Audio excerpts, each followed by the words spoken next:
an historic election in Ukraine in the midst of political crisis.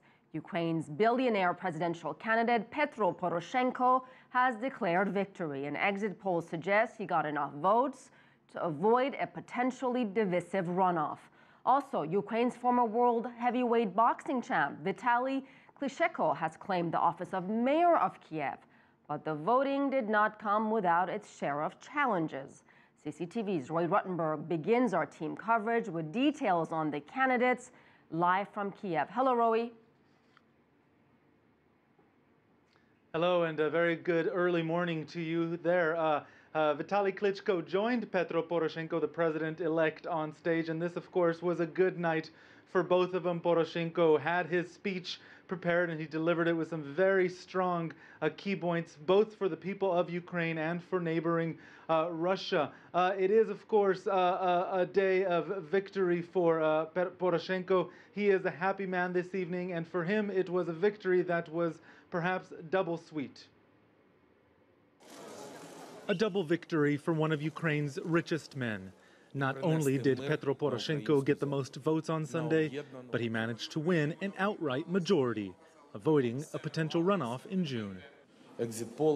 All exit polls, without exception, which were held by the most credible polling organizations in the country and the whole world, show with very small discrepancies that the election is over after the first round and the country has a new president.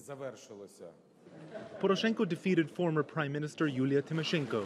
Favored by Russia and more familiar in the West, many voters said they had grown tired of her involvement in politics. She had been trailing in the polls, but insisted the polls were wrong.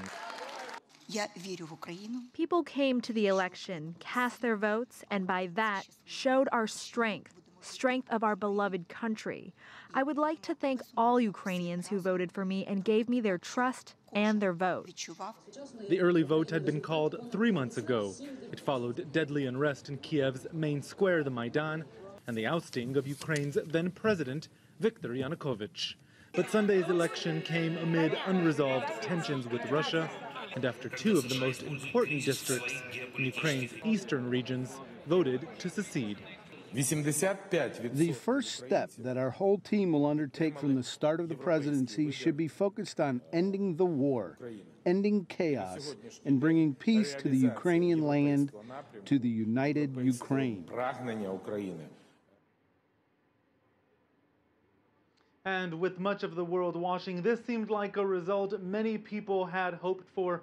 A clear decision here in just one day, offering perhaps some certainty over Ukraine's rather uncertain future. All right, thank you so much, Roee Ruttenberg.